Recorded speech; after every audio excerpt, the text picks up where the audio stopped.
Time's up, Admiral. Here it comes.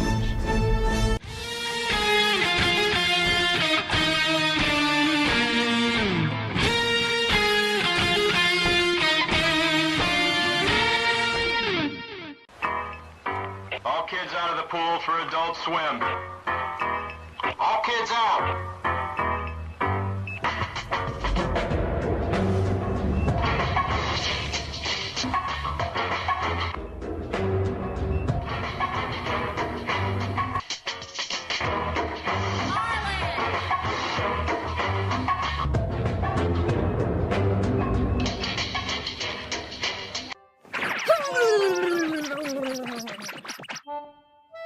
There we go. All better now. Man, titties are the greatest things on earth. That opening just makes me happy. Hail and howdy, everybody. Welcome to the Daily Dive, the Double Ds, where you, the audience, the chat, get to make this show happen.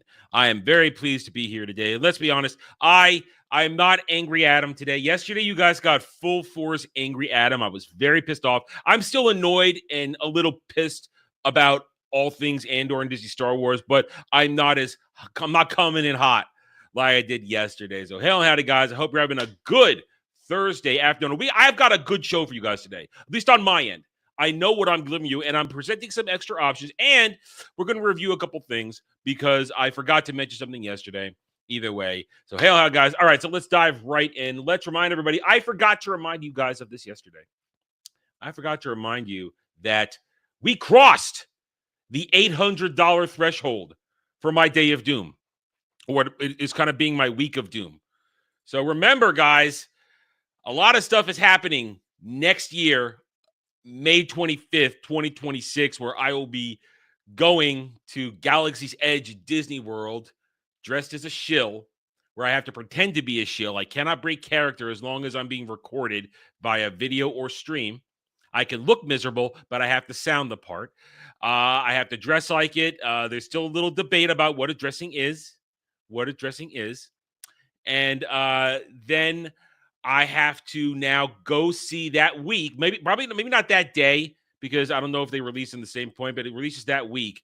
The Mandalorian and Grogu movie comes out, so I have to go see that. And then because we crossed the $800 threshold, I have to give a genuine positive review. I got to give a genuine, wholehearted, full-fisted positive review of Mando Grogu. That's what I got to do, with the caveat that I get to release my real review a few days later. So now we're up to the next part of it. So when we cross $900, we are currently at $811. When we cross $900, I have to hold hands with Dermy if he's there. If he's not there, it's put off to another meetup where we're both there. I have to hold hands with Dermy for half an hour, 30 minutes. And we both have to pretend we're happy besties Disney Star Wars shills. That is what has to happen. Yes. And then after that, I will go dip my hands in bleach and acid. But that's a different thing altogether.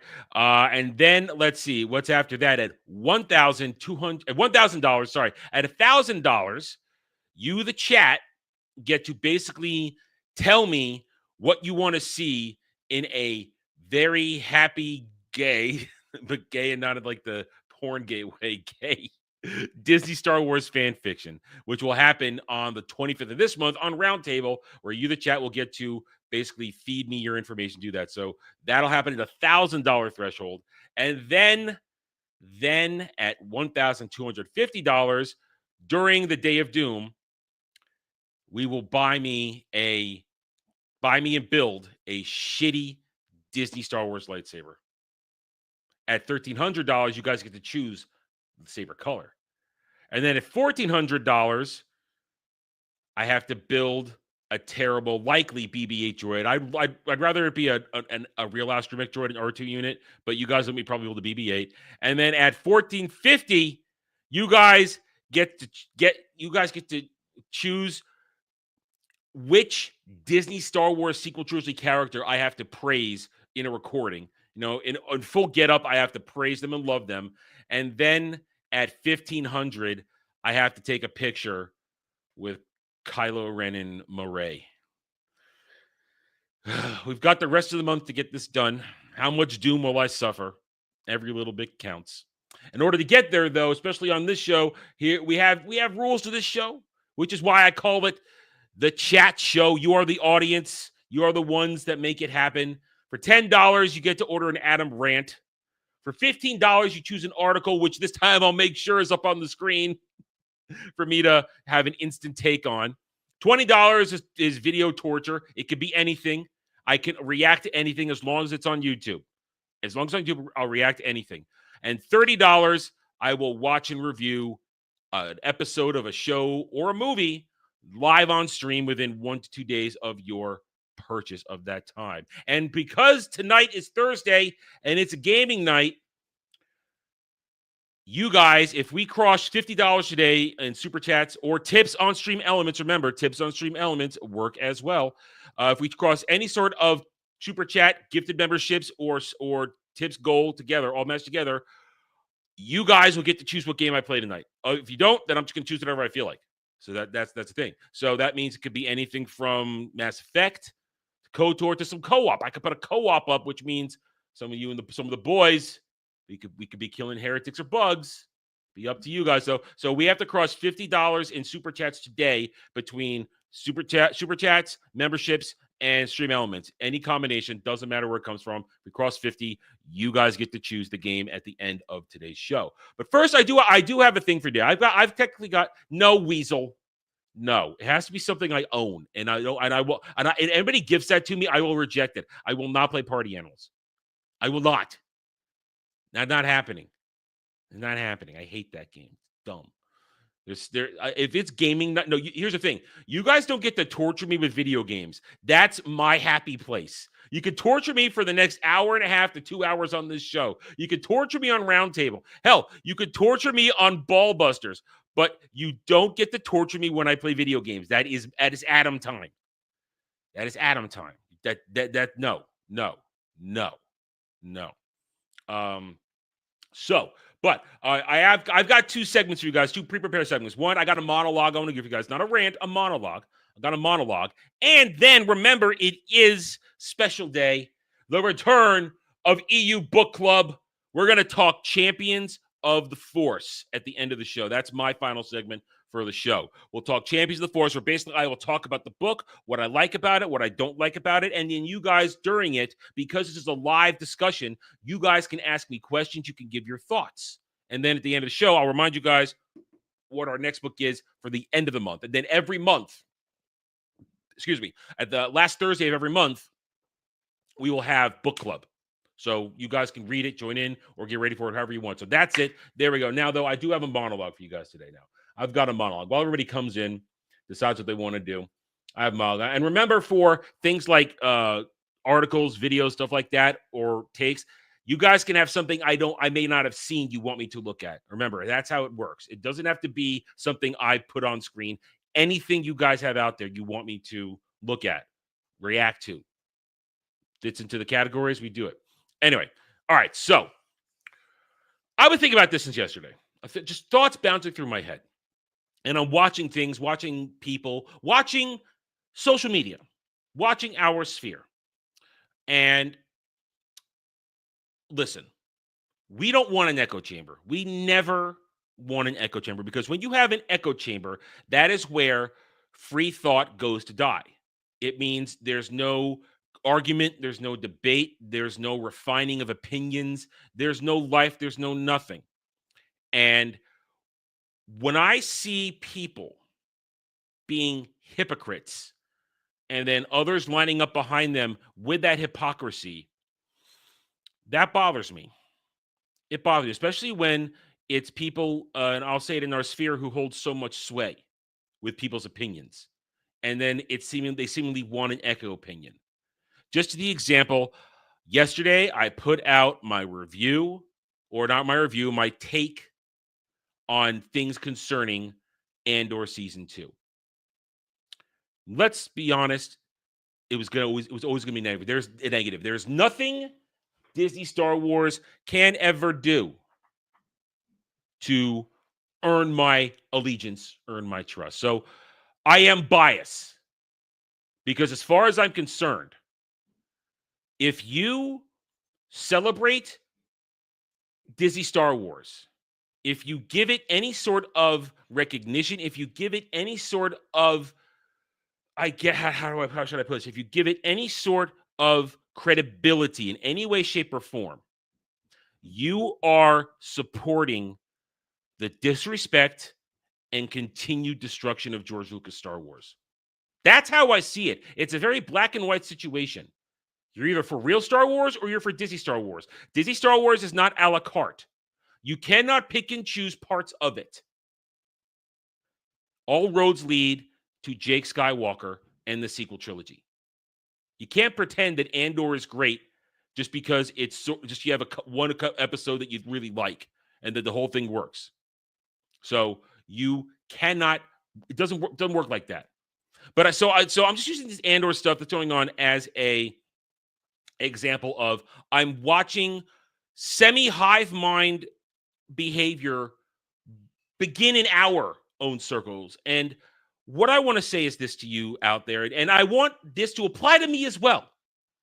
If you are in my chat, if you're watching this in my comments, you watch this later, this applies to me as much as anybody else.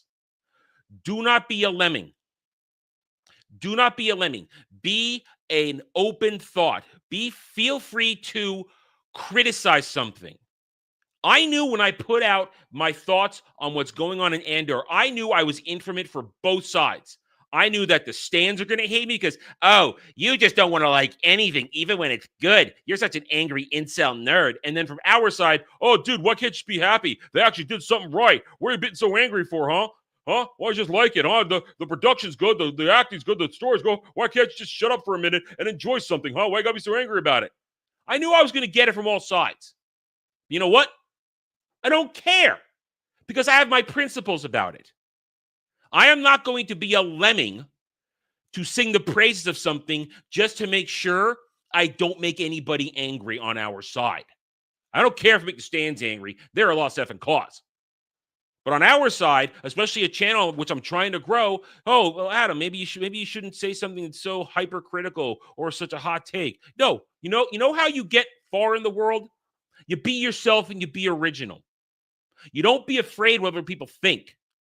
You take a step forward and you say, hi, I'm so-and-so. This is my thought and opinion on this. If you don't like it, great, but I'm not going to change it just because you don't like it. Now, if you want to debate me about it, fine, that's sure. But I can guarantee any debate you lay down of how good Andor Episode 8 was, it doesn't matter because I can just say one thing that deflates your whole argument. It's still Disney Star Wars. All roads lead to Jake Skywalker in the sequel trilogy, which means you can like it all you want, and you're allowed to do that. But do not say it's great Star Wars because it's not Star Wars. It's Disney Star Wars. Don't be a lemming, guys. Be an individual. Have free thought and disagree. Feel free to disagree. You guys, I know everybody in the chat right now. I could point out several over here, whether I know you're lurking or watching or talking right now in chat. You will openly shit on me for certain things. And that's okay. Because we are free thinkers. We are individuals. And we all don't have to agree. All right, there you go. There's my monologue to you guys. I hope you... Well, I mean, what do you guys think of that? I mean, now I open it up to you guys now. How do you feel about that? How do you feel about it? I mean, am I right? Am I wrong? Am I over the top? Let's see what you guys were saying while I was talking about that. No, Kanye is not the Pope. Oh, and yes, I know. The world can rest easy. For all those of you who are Catholic, I hope you don't get a Commie Pope 2.0. I hope you don't get a Commie Pope 2.0. I hope you get something that is speaking to your belief system this time around. Anyway, but we'll find that out later in the day, I guess. Let's see. What are we talking about? How you guys were responding, talking to each other. See, this is somebody trying to start trouble because she knows she can get away with it. Because I'm not going to ban her. George Lucas didn't ruin Star Wars. He got lied to, Ariel. Here's the thing. George got lied to. Let's be honest. George was done. He had no gas left in the tank. But he got lied to by Kathleen Kennedy, and he got lied to by Bob Iger. Said, "Oh, we'll listen to your ideas," and they threw him in the garbage. So George didn't ruin it. Disney ruined it. George just wasn't going to do it anymore. I mean, let's again be honest. George had not been actively making Star Wars for a long time. He was directing traffic, making sure good Star Wars got put on the page, while Dave Filoni shat out crap with Clone Wars. So I lost my respect immediately, Ariel. I lost my respect immediately because I saw what was going to happen. I felt it in the wind. And then they threw out the EU, and I knew it was done. And yeah, Andor will never be good because we know how the story ends. Yes, exactly, Kel. It's prequel storytelling. Prequel storytelling is dead-end storytelling. It's dead-end storytelling. Goes nowhere. You're gay. Hey, Al.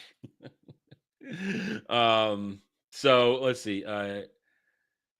Listen, you're free to like it, and I'm gonna question your taste if you like it. I'm gonna question your taste if you like it. I'm gonna question certain levels, certain previous discussions you've had on Disney Star Wars if you like it, and if you're saying it was okay. But just don't be a hypocrite about it. I've always said this. You are free to like Disney Star Wars. I'll question your taste. But if you didn't say it's still Disney Star Wars and I know it's shit, then there's the thing. You at least retained your integrity as far as I'm concerned. Anybody going hog wild and claiming Andor is the greatest thing ever, I question your integrity. Especially if it took 7 episodes to get to something good. Disney Star Wars is and always will be shit. Plain and simple. And Dom, you're saying the right thing. A lot of people just don't have interest in it. A lot of people just don't have interest in it, which is right to do. Because like Kel just pointed out, it's dead-end prequel storytelling. And also, it's Disney Star Wars. They're making shit up in the only area where they can possibly garner a shred of interest. So, either way. All right, so there we go. Here's my monologue. Hope you guys enjoyed it. There will be Weasel's right. There is a clippable moment on there. Yeah, as you guys are aware, I'm playing the shorts game now, which is actually kind of working. Listen, I got to do whatever it takes at this point. We have got to get me out of where I live now and to Florida within the next year. We have got to get me out of here. We got to move me to Florida where it's cheaper and better for me and my family.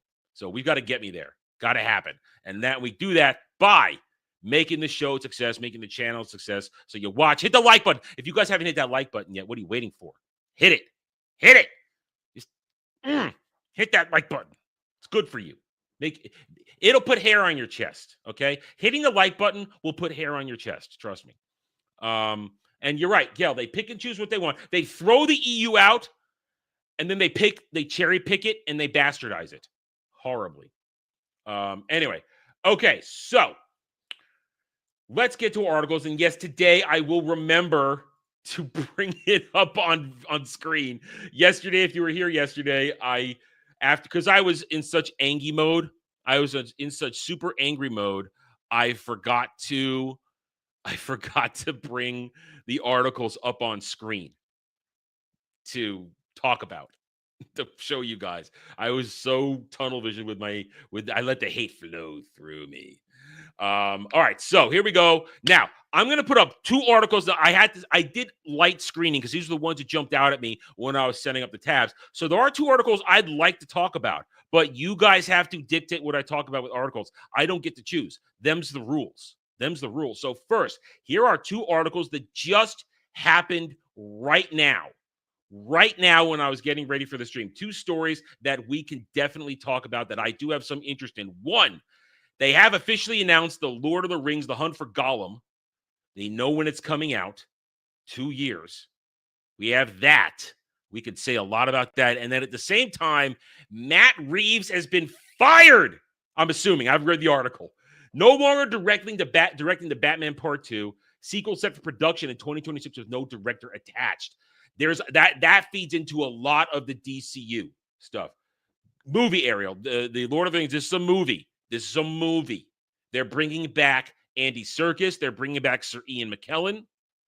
I think they're trying to get everybody who's involved in that little tiny snippet of a story, which they're going to make into I think 2 movies. So these are two articles I would really like to talk about.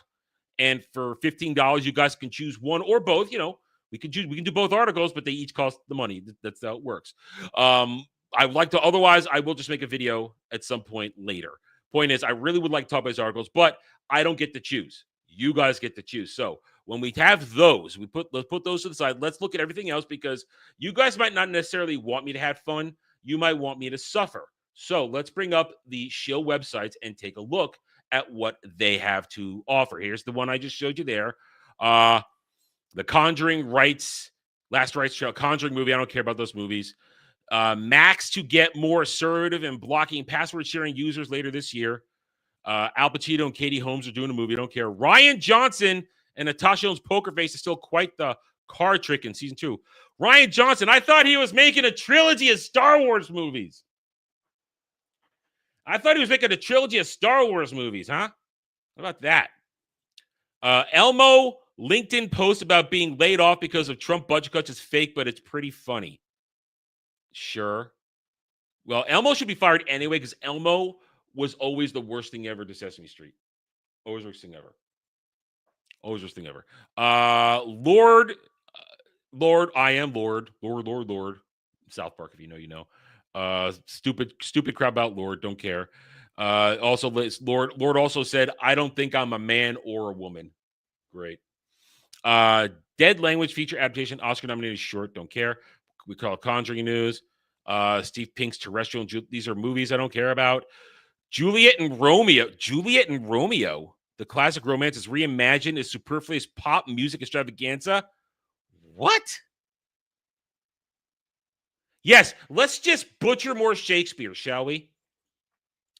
Theo James taking over from Adrian Brody in gangster thriller The Bookie and the Brustler. And here's the Lord of the Rings thing. There's that. All right, let's go over. Is there anything? Let's go one more page over because we want to make sure we didn't miss anything interesting or painful. More Barry Keoghan, Ringo Starr. I don't care about. Oh, is he playing Ringo in a movie? Jeez. This guy looks so weird to me. CW losses increases by mid-teen millions in Q1 as Nexstar continues to Project 2026. Yeah, CW has never money, never will make money. Let's see. A lot of nothing there. Okay, so there's the variety stuff. Hollywood Reporter. Hollywood CEO pay mega chart revealed and one big fat golden parachute. Yes, let's talk about CEOs in Hollywood who earn money and don't do anything. Yeah.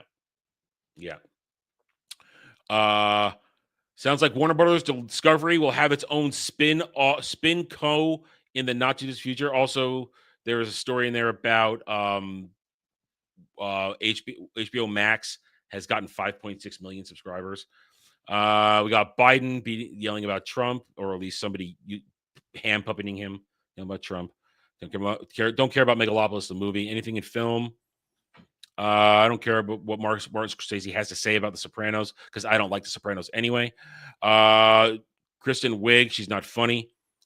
Charlize Theron in her movie Old Guard 2, don't care about that. We already know we have the Gollum thing that's already up there. All right. Oh wait, TV. Always got to check TV because I want to see if Wheel of Time's been canceled.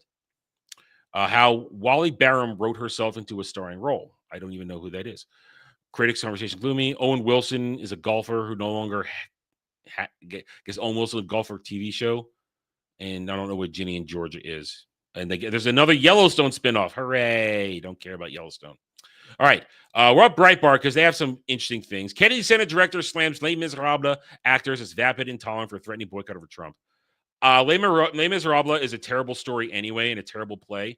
So there you go. You don't even need much more on that. We heard about this one, the 12-foot statue of a fat black woman put up in Times Square. That was what happened last night. Let's see. Three Doors Down Singer's cancer. HBO's Last of Us shows lesbian declaring, I'm going to be dead. That's old news. There's old news here. Australia wants Mel Gibson to save the film industry. Lord, I mentioned Lord, I feel like a man and a woman. I am Lord. Linda Carter. DEI is fundamentally American. Yeah, sure, honey. Why don't you go get high and drink more on stream? All right, Kotaku. Grand Theft Auto 6 is Jason is gamers' latest sex symbol. Let's forget the fact that at least we know in this game he's not gay, but they're going to make him gay because they're weird. They're digital beers. Who cares? Let's see. We don't look clear. We don't look at Expedition 33 stuff. Haven't played it yet. Minecraft will be available to stream at home without chicken jockey meme chaos starting this month. I'm curious to see how this is going to do on streaming numbers, if it's available at all. Because we've established this movie was a success because of a meme, not because it was good. Anything else here we already heard about? There was another story on here earlier about bosses being skippable and how great that is, but I don't know if that's there anymore. Mary Sue, you got anything? They'll be making edits of your pain for centuries to come. Shota Aizawa as a protective girl dad is more gratifying than you imagine. That's something for Anime Odyssey, where Dermy and I can rail on that. They're mostly men. Woman walks up to her Uber to get in, then she takes a look at the passenger seat. Yeah, skippable bosses is retarded. You played that game. I saw a game was for you played that game. That's dumb. That's dumb. Pedro Pascal, Chris Evans, and Dakota Johnson bring New York rom-com back to in a new trailer for Materialist. Wow, I'm sure that movie's going to do great. 10 best historical fantasy books. Yeah, these are all usually YA books and their shit. 10 best hard sci-fi novels.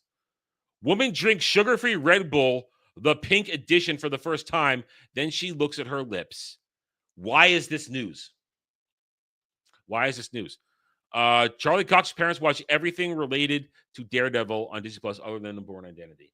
Oh, Dom H wants for $15 to talk about the fat statue in New York. Okay, we pull up short and we go talk about the fat statue in New York because that is what Dom H has requested. So let me bring this down and I will bring that up and then we'll go keep looking at the articles to see if you guys want to talk about any of the other ones. Okay, so here we go. Why is it opening in a new window? Where did it go? Open a new window. There we go. There we go. Okay. Let me zoom in. All right. So stop sharing, reshare, because I know how to YouTube. All right, folks. Dom wants it. Dom gets it for $15. 12-foot statue of plus-size black woman graces Times Square. How do we know she's black? That's what I want to know. How do we know she's black? That's the question. That's the question. That's the question. Social media is abuzz after a statue of what has been described as a plus-size black woman has graced Times Square in New York City. A new statue has been unveiled in Duffy Square. Let me make it a little bigger for you guys. Hold on. There we go. Has been unveiled in Duffy Square. The 12-foot bronze sculpture is titled Grounded in the Stars by artist Thomas J. Price. Do we have a picture? There it is. Okay, we got the picture. I was going to do we have the picture? We got the picture. And its meaning is left up to interpretation. The description on the Times Square website asserts that the artist reimagines both the monument and the monumentability in Times Square.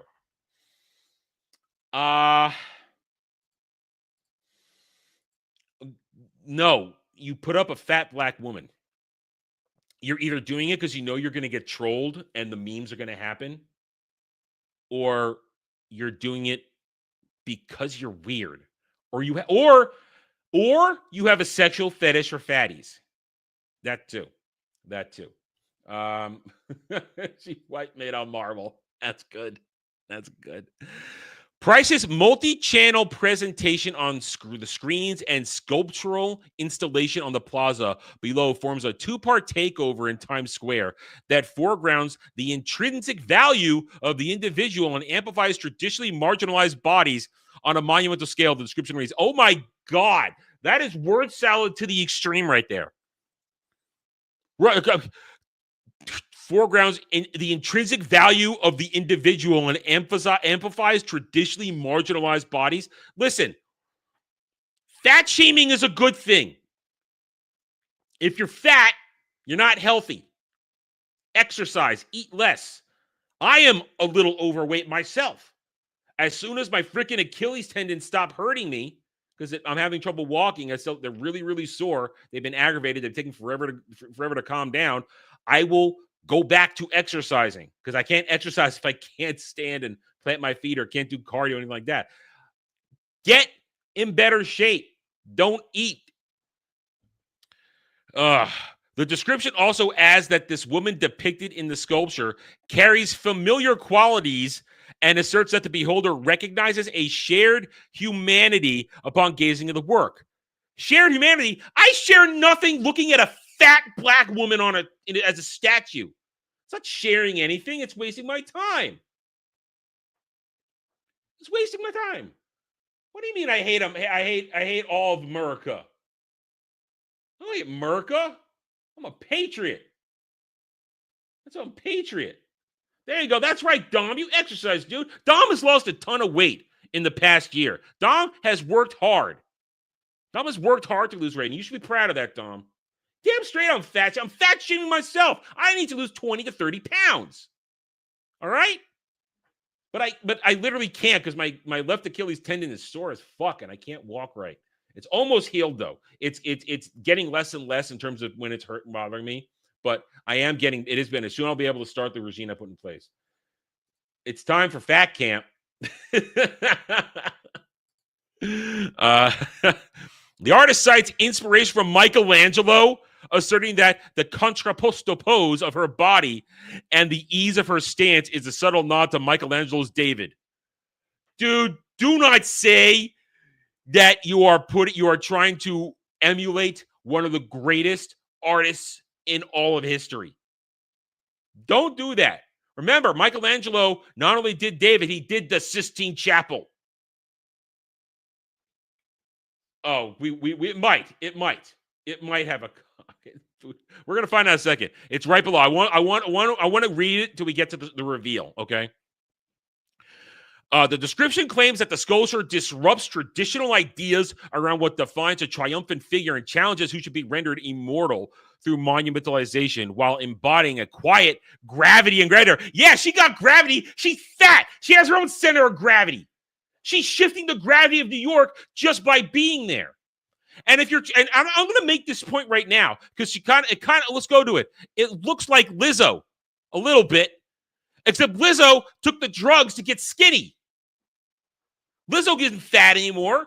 She took the drugs and did some exercise, but she mostly took the drugs. You're not fat like Lizzo and lose all that weight that quickly without taking the drugs. Look at this. They're challenging the norms. Listen, a frumpy, out of shape. Oh, she gotta have the braids. She gotta have the braids. I wish Dre was here to make a comment on this. I wish he was here. Because then I could say some more shit and get away with it because I'd have my black friend shield. But no, this is challenging traditional public monuments and celebrating diversity and inviting everyone to interact.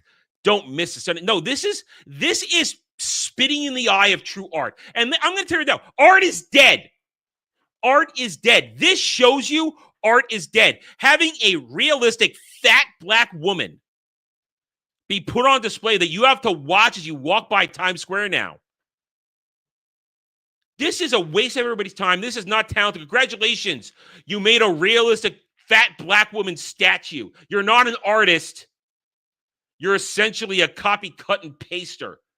Because this is not art. This doesn't take real skill. I mean, I couldn't do it, but anybody with a skill of that kind of crafting could do this. You didn't create anything memorable or beautiful. You simply took a picture of probably your fat mama or your fat friend and then sculpted this shit. You didn't create something. You didn't dig deep into your heart and your soul and come up with something beautiful to stir minds and touch hearts. What you did was put something up here to be more inclusive, to call, so that you can call people like me more racist when I say this is dumb.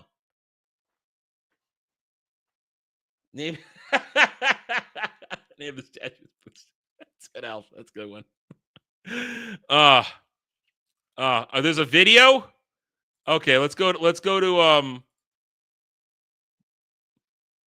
you guys can't hear it, but I want to just see the movement of it. We can see this thing. Look, he's so look. Oh, dude. Dre. What is he? Dre? Look at this half-breed. Thank you, Dre. That's a half-breed if I ever saw one. That dude. Dre, say it again. Look at this half-breed. Thank you, Dre. Give me a break. Look at this lemical, panty lifting. Oh, jeez, dude. Jeez. Oh, Dom. Yeah, Dom. Go to picture. Go take a picture for next to the statue. Do it.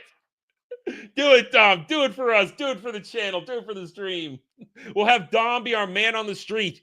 He's going to go take a picture with fat black woman statue. All right, let's just finish looking at this here. You can't hear it, but he's retarded. She's sucking his own dick. Look, let's get more fat black people to sing its praises. This is racially motivated. This is done to try and say, look at us. You need to respect this fat black woman because she has 4 kids by 4 different daddies. And she needs, like Alf said, the food stamps. And she wants you to take her out to dinner and then buy her dinner and buy dinner for her kids, even though it's your first date. That's what she wants you to do. That is what that face right there wants you to do. That face is saying, we're going to dinner and you're buying me dinner and you're buying all my kids dinner and you're going to buy extra dinner so we have food for the next several days. And it's our first date. And if you don't do that, then you're not a man. That's what that face is saying right there. Is there any more to this?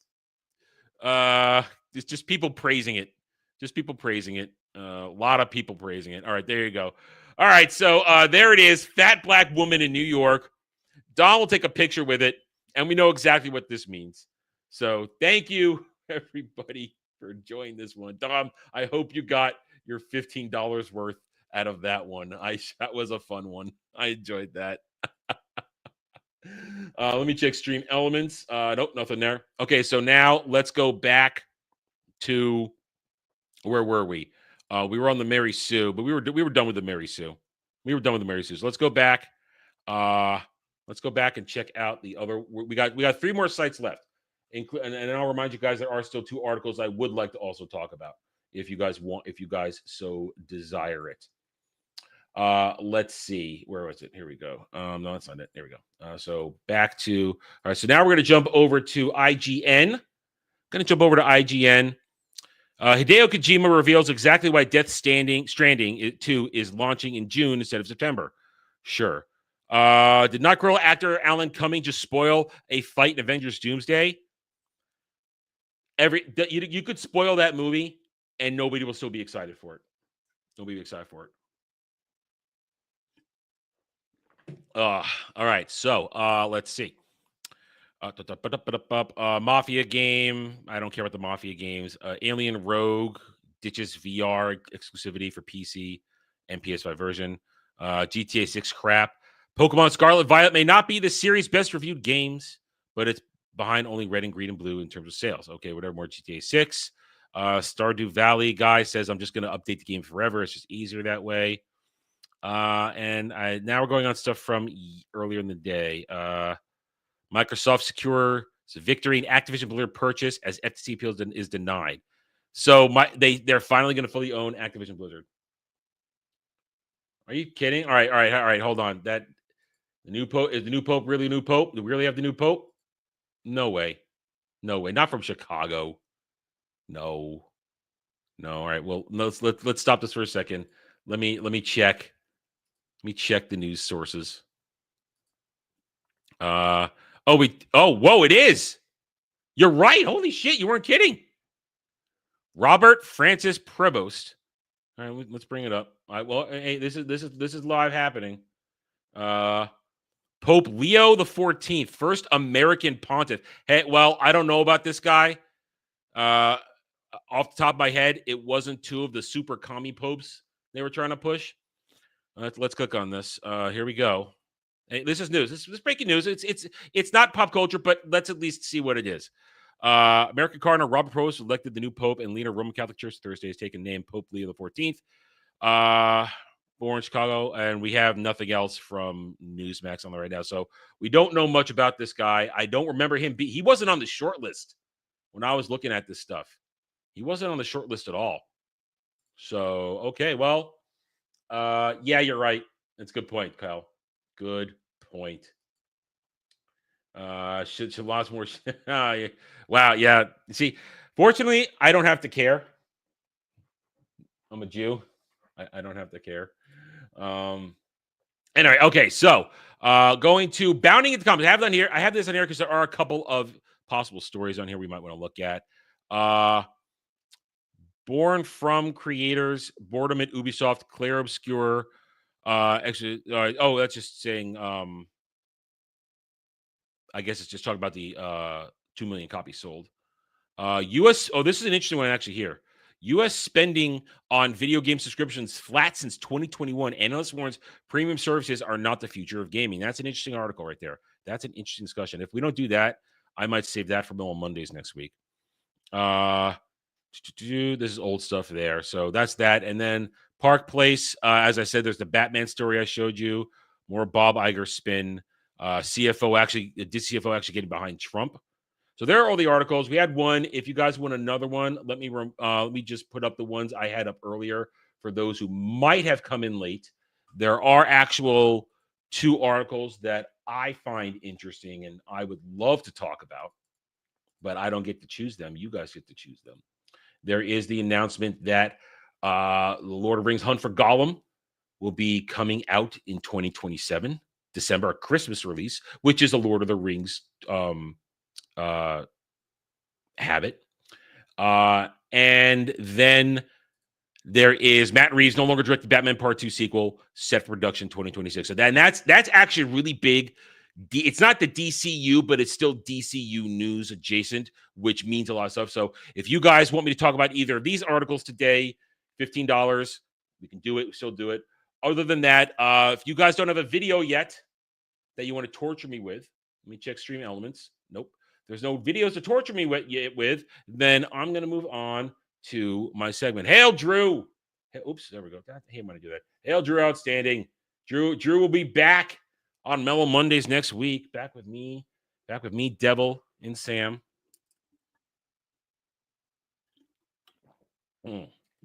That's what they do, Ariel. Every time a pope is elected and ordained, they change their name.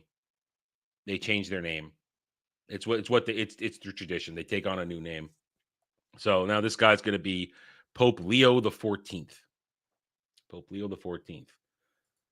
Anyway, okay. So, all right. So if you guys don't have any other articles at the moment, or if you haven't chosen a video to torture me with, because remember, $15 a video, $20 to torture me to react to any video on YouTube, any video at all. Doesn't matter. Good, bad, ugly, insane. $20 gets me to react to it, whether it's on tipped with YouTube or in Stream Elements. I'll do that. And then $30 to invest in me to review something live on a stream at a later date. Anyway, if we're not going to do that, then I'm going to get to my segment. I'll give you guys some time to think. We're going to do my segment now. Remember, this is an open discussion. You guys get to talk about it because I am glad to bring back, I am glad to return after a 2-year hiatus for various reasons that were largely both within and outside my control. Hang on a second. No, because we'd get claimed, Kel. We'd get claimed. It has to be something I can fight. It's music. There's no way I would go. I mean, we could try. I've never once watched a Kanye video. Never, ever. Because I hate rap. Rap is crap. Rap is crap. Always has been, always will be. So that's like pouring needles in my ears with a hammer. to make me listen to rap. So we could do that. But let you guys think about it right now. You guys think about this. Think about articles you might want to put up, and think about a video and go. You've got a little bit of time because now, full segment, I am happy to return us to the Star Wars Expanded Universe Book Club. We are going to now talk about the conclusion to the Jedi Academy trilogy, Champions of the Force. Okay, so I'm going to do this a little bit differently than I had in the past ones because we are live on stream right now. It's going to be a little bit different of a thing here because you guys are interactive. I can talk to you guys about it, and you guys can now ask me questions about this, questions about the expanded universe as we go along, because that's the fun of it. I decided to do this for live streaming now because I want to do book club as an interactive experience, and hopefully, as we go forward, we'll bring on guests for this segment. Somebody else who's read the book for the month and come in, and we can have a discussion and talk it. Maybe even multiple guests for a sort of panel discussion, as it were. But for now, it's just me today talking about Champions of the Force. So we pick up essentially where we left off last time. If you were not aware what happens, I'm going to briefly say a couple things, and you can always go back and watch the other book club reviews, discussions about Jedi Search and Dark Apprentice. What's going on here is now we left Luke is in a coma. Grandmaster Jedi Grandmaster Luke Skywalker is in a coma because his academy on Yavin 4, he didn't know this. When he went to Yavin 4, he did not know the history of the Sith of Jedi Civil War, where Exar Kun almost won. He didn't know that. He didn't know that the Sith Lord, the dark spirit of Exar Kun, was still technically alive and kicking. Not a Force ghost, but a Force spirit. He's an entity. He hasn't transcended into the living Force yet. He's a spirit attached to the temples in Yavin 4, which he built, which he had the Masasai build in order to amplify his dark Force abilities. And at the end of the Jedi Civil War, way back when, the Sith War, he sacrificed himself to turn himself into a ghost so he could manipulate things and stay alive until all his enemies had passed on and an unknowing Force sensitives would come around. So Exar Kun corrupted Kip Duran by getting into his head and playing on his fears and his anger over the Empire and stuff like that. And Kip, with the help of Exar Kun, fought Luke and basically separated Luke's soul, his spirit, from his body. So we have a problem now is you've got Luke is in a coma. Kip pulled the Sun Crusher, the Empire's last essentially super weapon, from the core of Yavin. He pulled it out of the gas giant where it didn't get crushed. That's how strong the material was. And he stole it and then goes about nuking, literally nuking solar systems. Because here, if you don't know what the Sun Crusher does, I mean, you know what? Let me bring up a picture of the Sun Crusher real quick. Let me show you what the Sun Crusher looks like if you don't know what it is.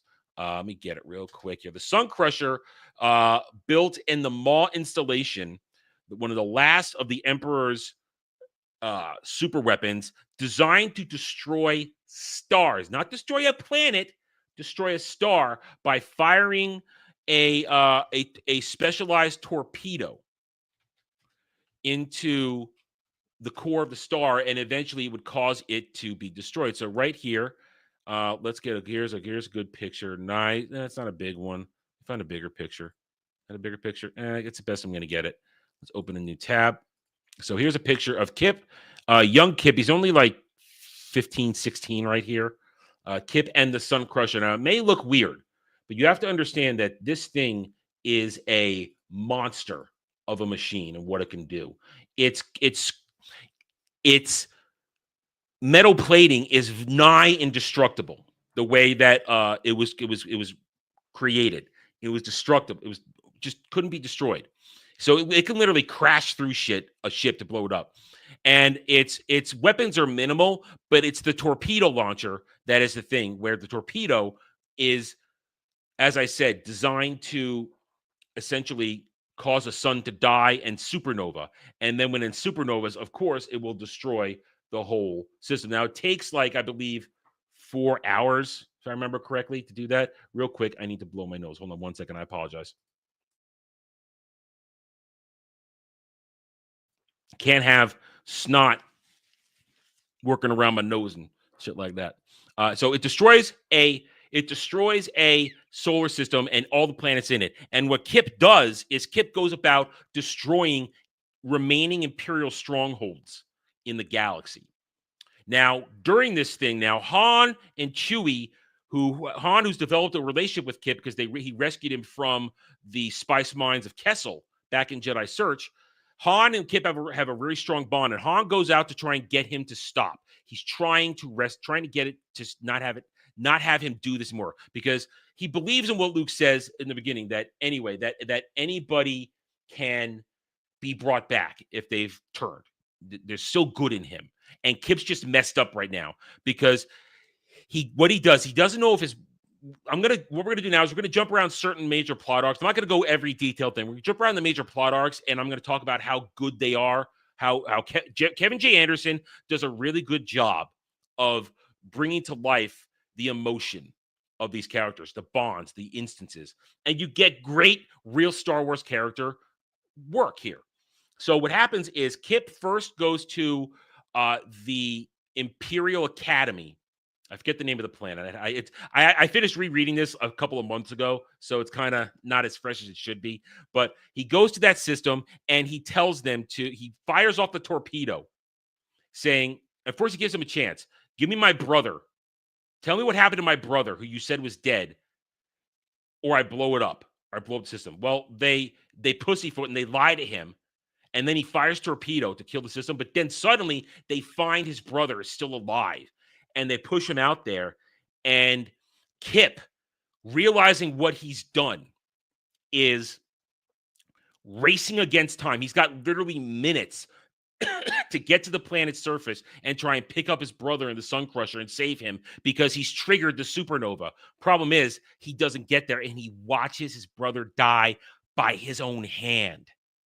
And that just pushes him further into the misery of the dark side while he's being controlled by Exar Kun, who, back on Yavin 4, is trying to kill Luke's spirit so he can take over Luke's body and corrupt the rest of his of the members of the Academy, his new Jedi students.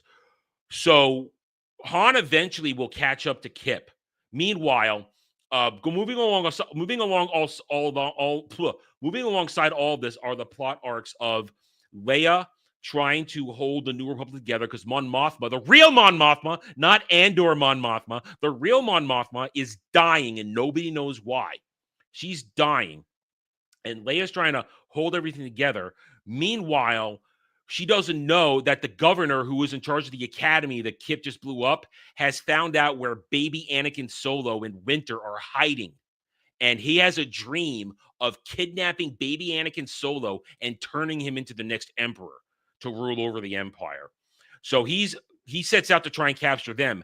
Problem is, though, his spy, a Mon Cal, whose name I can't remember right now, who was a loyal lieutenant of Akbar. What happened to this dude was that he got kidnapped at one point and had his brains scooped out by Imperials, and they implanted cybernetics that forced them to control him. Therefore, he's an unwilling spy, an unwilling collaborator to do Imperial dirty work. And we learn now that way back in Jedi Search, the whole story started when Leia and Admiral Akbar were going to visit another planet to celebrate their special wind temple. They crashed into it and destroyed it, and everybody thought that it was because Akbar screwed up. No, we learned that this dude right here, following the orders of the Imperial governor of the Academy, sabotaged Akbar's B-Wing. And Akbar wasn't at fault. And eventually, he reveals this to Leia. They tell Akbar, and Akbar gets his mojo back. And then him and Leia rush to save baby Anakin. I think was Han there too? Han might have been there too at that point. Han might have been there too. I don't remember. And they eventually get there, but it's a really cool sequence on there where Winter, who doesn't get enough play, Winter, who should be included in all rebellion stuff as the eidetic memory mastermind of knowing where every single rebel cell was. Winter and Anakin have this great sequence of running from the assault teams where they have all these traps set up and this and that, and they hold out until Akbar and Leia and Han and Akbar's compromised lieutenant get there to save them. And the governor general tries to get away, but Akbar's lieutenant, because the Imperial Academy's been destroyed, he's not under anybody's control, but he's so self-loathing, he wants to Minecraft himself. So what he does after he kills the academy governor, he then tries to Minecraft himself. But Akbar says, no. You're not going to do this. You're going to atone for what you've done. You're going to make good, and I'm going to help you. And he says, okay, Admiral, if you have faith in me, I'll do it. This is good stuff. This is how you take a minor character, and you turn him into something interesting. You know what? Let me get his name real quick. Hold on a second. Let me get his name real quick because it's a good name. We're talking about him. I should have his name up here. Let me get his name. I had it up here earlier. Here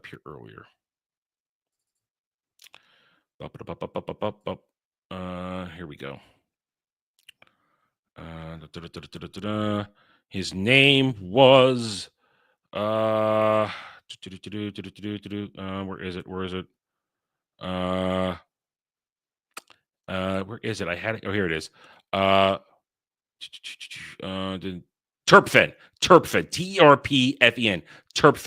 Terpfen wants to F himself after he kills that guy off, but he doesn't because Akbar saves him. He gives him another chance, and it's how to make you feel for a character. I mean, think about it. This is a dude who's been an unwilling spy for the Imperials because they kidnapped him and scooped his brains out and put in cybernetics to control him.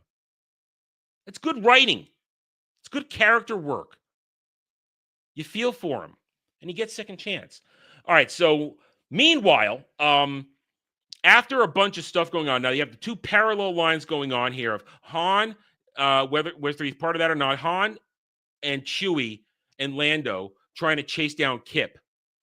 And Leia and the others now back on Yavin 4 trying to rescue Luke. Because what happens is they take Jaina and Jason over to see Luke because there's a big memorial service for Luke later on, early in the beginning of the book, and everybody thinks he's dead, but Leia and the twins find out he isn't.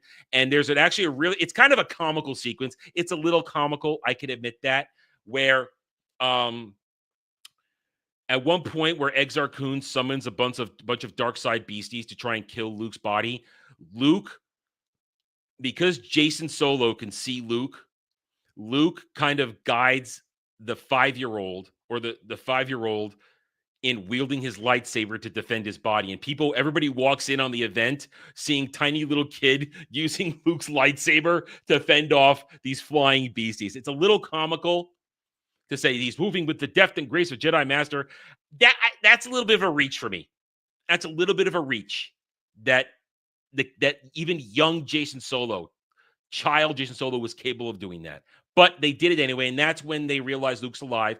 And what happens is in a fantastic here's how great this is. Here's how much, and at the time, I didn't get it. When I was a kid and I read this, I didn't get it. I didn't get what Kevin J. Anderson was doing was brilliant storytelling, a new take on a Force battle, on a Jedi-Sith battle. And I'm going to use this as an example of when you look at the fake fan stands who go, oh my God, why do you always need Star Wars to have Force and lightsabers and pew, pew, do, do, do? Oh, it's good writing. We just have people doing drama. No, this is Star Wars at its heart.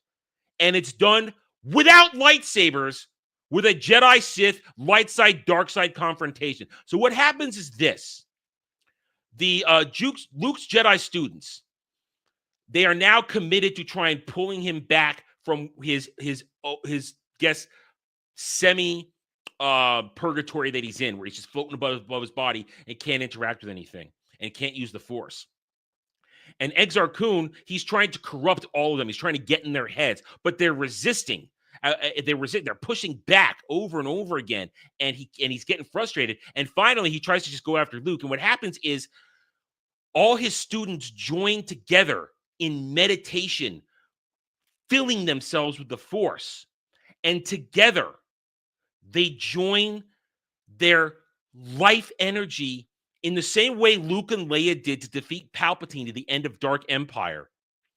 And they push back, and they literally overwhelm the spirit of Exar Kun with the light side of the Force. And it's brilliant. It shows you, to me, this is a masterclass of understanding the Force and how it works. That Kevin J. Anderson did his research, and he said, you know what? I'm not going to have a lightsaber duel. I'm not going to do that.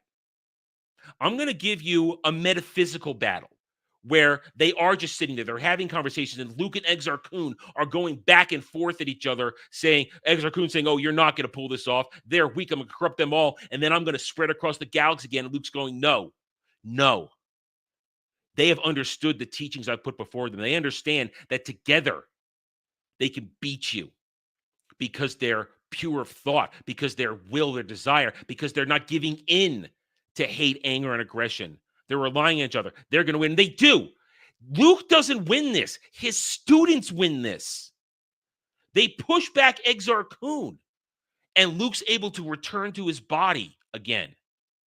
Now, at the same time, Han and Lando have tracked down Kip, who I believe they were at. I believe it's at. Let me check real quick.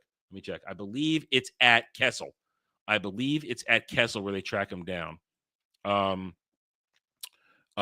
it's the core worlds. No, they're at the core worlds. They track him down to the core worlds. Sorry, just had to check. And what they do is they track him down, and Han, Lando, and Chewie try to first jerry rig and take and basically do what Kirk did to Khan in Star Trek II, hijack the controls of the Sun Crusher. They fail, and Kip notices, and he's going to fire off the torpedo through the Falcon into the sun. But Han's talking, and just as Kip is about to lose it, completely give in and destroy this guy who's done everything for him, they defeat Exar Kun. And the link between Exar Kun and Kip is broken. And Kip realizes, oh my, what have I done? And then he gives up and surrenders to Han. And they take him back to Coruscant for trial and stuff like that. Either way, there's so much emotion in that stuff. And you realize Kip now he has gone dark side. He is tainted. And he has a journey to come back from. And it begins with destroying the Sun Crusher so that no one can ever use it again. Problem is, how do you destroy this thing that's indestructible? You can't toss it in the sun because that would make the sun go nova. And the sun, that wouldn't even destroy it because the Sun Crusher can survive a supernova. It can survive it. You can't put it at the core of a gas giant because even those gravitational forces weren't enough to destroy it. So what do? You got to toss it in a black hole. So now we're in the climax here where everybody's heading back towards the Maw cluster and Kessel. And this is where Lando's storyline comes in. Now, because Lando helped Han has helped Lando, who's been working with Mara to try and create a new Smuggler Alliance cooperation for a new mining venture on Kessel. Problem is, the creepy weirdo frog creature who's in charge of Kessel has locked it all down, and nobody can get in. So after a very fun assault on his domain, Han, Lando, and Chewie and Mara they manage to liberate it. Problem is, as they're doing that, there's also been a whole other storyline. Oh no, Chewie hasn't been there. I forgot. Chewie hasn't been there. I apologize. Chewie was with Wedge attacking the Maw installation to try and get information, which goes belly up because what happens is the scientists in charge steal the Death Star prototype and escape the Maw cluster. So right as they're all doing that, right as they're getting Kessel in control and Han and Lando and Kip are there trying to get rid of the Sun Crusher at the same time, here comes the prototype Death Star with a fully operational planet buster. At the same time, Luke has showed up to try and help out. And what happens is there's a pitched battle between the Smuggler Alliance forces and the Millennium Falcon and everybody there against this prototype Death Star, and they can't destroy it, but the Death Star escapes temporarily. And all this time, here comes Admiral Dala. Dala's been running around out there causing mischief. She comes back to try and take over the mall cluster and all that shit. And it's a wild, chaotic thing. Everybody fighting, doing this and that. Finally, what happens is the Millennium Falcon attached to the Death Star, they manage to get out. They do some damage to the Death Star to cause it to overheat, and they get away from it. It's eventually going to get destroyed when it gets caught in the gravitational black holes of the mall cluster, along with the Sun Crusher. Problem is, Kip, in helping push it in there, he almost gets trapped because this is Kip starting to try to atone for what he's done. And Kip almost dies, but he manages to get in the not an escape pod, but like a tube of something in the Sun Crusher and eject it, where Han picks it up and everybody is rescued and okay. And now he's going to go back, and instead of being put on trial and put in jail, he's handed over to Luke's Jedi Academy for redemption. And at the end of all of this, we learned from the information gotten from Turpin that the Governor Academy in charge of the governor in charge of the Imperial Academy, he had poisoned Mon Mothma back in book 2. Remember I told you in Dark Apprentice, when he throws the drink on her, that's when he poisoned her. And that's what's been killing her. It's been a microvirus doing it, living nanites. And what happens is, now, again, this is why Disney Star Wars is so fucked. It's so fucked because they introduced shitty force healing from a video game. You know, here's real force healing. What happens is Silgal, future Jedi healer master, she's just starting to come into her powers. She's starting to understand it. She goes to Mon Mothma and says, I think I can heal you. I've sensed what's going on here, but I'm going to have to literally use the Force to pluck every single nanite out of your body. And that's what she does. In hours and hours and hours of meditation and careful plucking, Silgal literally pulls the nanite disease out of Mon Mothma to save her life. How do you like that, man? How's that for true innovative use of the Force? Not just, I'm Disney Star Wars, I'm gonna touch you for force healing like in a video game. No, that's real, respectful understanding of the Force. That's good use of character. And it's also now setting up Silgal as the future healer teacher of the Jedi, of Luke's new Jedi Order. Oh, it's good stuff, man. And then at the very end, Mon Mothma says to Leia, okay, I'm done. I've been doing this for a number of years now. Leia, guess what? You are now chief of state. You're chief of state. You're gonna be put. We're gonna elect you chief of state now. Leia's like, what? What? You make me chief of state? Are you serious? Damn it! Now I'm gonna be in charge. And then it ends in a perfect poetic kind of what's the word? I forgot the word. Symmetry. It ends with the finished reconstruction of the Wind Temple that had been damaged at the beginning of the first book, with everybody, including Akbar and Leia, all the Jedi, Luke, Han, they all go there to see the reinauguration of the reintroduction of it, where now they're going to sing again, and it's conclusion that everything, and here's the messaging, everything that's broken can be rebuilt. Even if you turn to the dark side like Kip did, you can come back. You can come back. You can be a good person. It's going to take work, but you can come back and do it. And that's why Kevin G. Anderson is hailed as one of the original great writers of Star Wars, because he gets this shit. Now, is this book perfect? No. I told you a couple goofy moments there. Kevin J. Anderson also has a really bad habit of saying everybody's full name all the time. And it's a very strange thing when he does that. But it's still overall good. It's a great conclusion to the Jedi Academy trilogy. And I enjoy it. It's a fun read. I recommend it. But we're done. So there it is. There it is. We are done with the Jedi Academy trilogy, Champions of the Force. I hope you guys had a good time enjoying this one. And now we're moving on to the next book. First, I'm going to show you the timeline real quick. I got the timeline ready. Let's bring up the timeline, our guiding force to enjoying Real Star Wars. So what we have right here is the expanded universe timeline, your guide to doing it right. So we're right here. We're right here. We just finished the Jedi Academy trilogy. Now, I read I read main timeline storybooks. I don't read the side adventures. Jedi, I've heard, is always a good book, but we are going now to Barbara Hamley's Children of the Jedi. That's what we're going to. We're going to Children of the Jedi, and we're going to read this for Thursday, I believe. Let me check it again. I forgot. We will come back and have book club again on Thursday, May 29th. Thursday, May 29th, we will come back and have book club for Children of the Jedi. And then in June, we'll do Darksaber. And then in July, we'll do Planet of Twilight. And then in September, we do Crystal Star. Yes, Dom, this is what I sent you. That is what I sent you, the timeline. So there you go, guys. That is EU Book Club. I'm happy to be back for EU Book Club. I hope you guys enjoyed this. This is Real Star Wars. And in this time, we need as much Real Star Wars as possible. We need as much as possible. So Barbara Hamley, Children of the Jedi, the beginning of what some call the Callista arc, the introduction of Callista, who plays a very important role in Luke's development. All right, there we go. That's my segment for today. That's all I have. So now, while I've been doing that, let's check. So we haven't had any super chats come in. Let's check Stream Elements.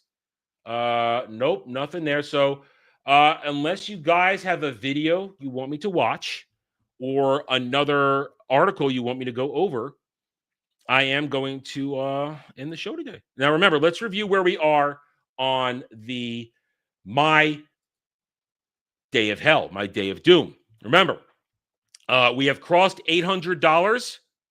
So that means I'm writing the positive review for Mandalorian and Grogu. A few days later, I'll release my real review.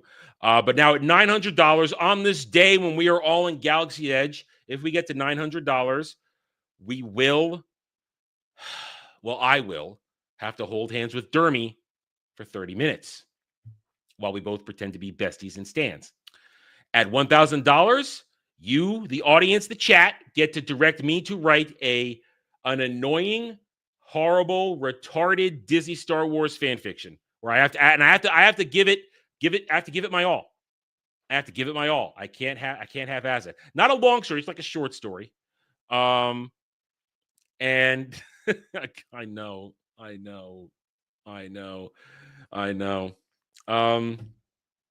Let's see.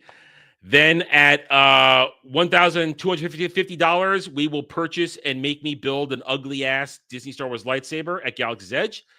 For $1,300, you guys get to choose the permanent color crystal that has to be on display with it.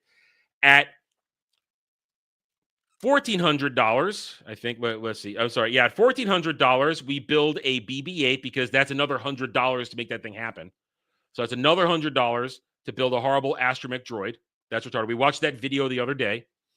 And then on $1,450, chat chooses me to extol a sequel trilogy character as my favorite and why they are the bestest ever. And then at $1,500, I have to take genuine, smiling, happy pictures with Rey and Kylo cosplayers. And you understand, doing all of this becomes part of my lore. You guys have the pictures. You guys have the videos, the streams. I can do nothing about this. This will damage my reputation forever. There's nothing I can do. Nothing I can do about it. Nothing I can do. And it's terrible. And it hurts me. So we are currently at, with the Super Chat today, we are at $826. We're at $826 today.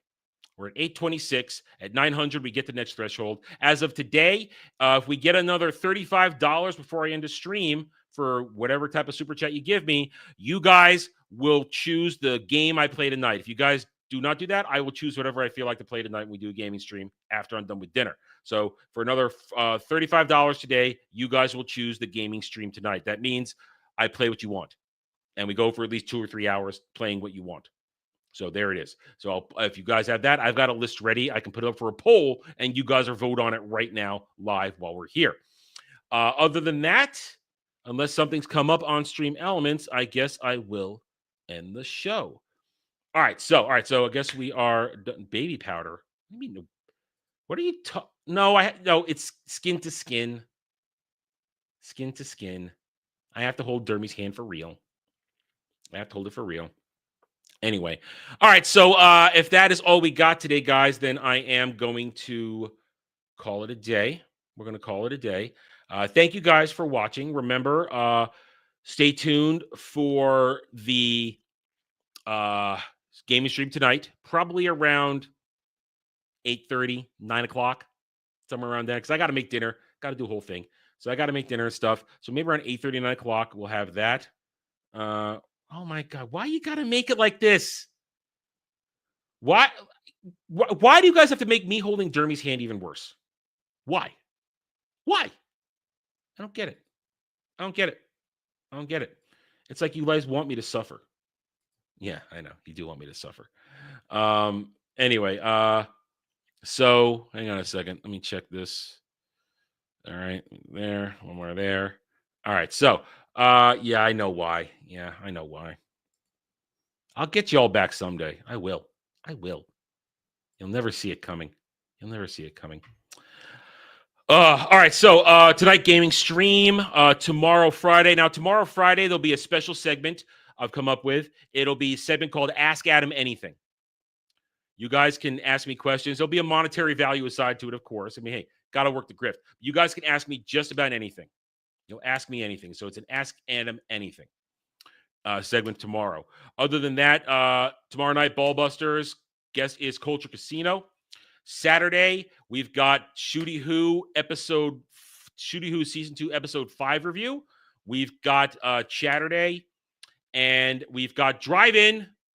We're watching The Matrix, or discussing Matrix. You say watching on habit, but we're discussing The Matrix, because it's a real movie, and there was only one.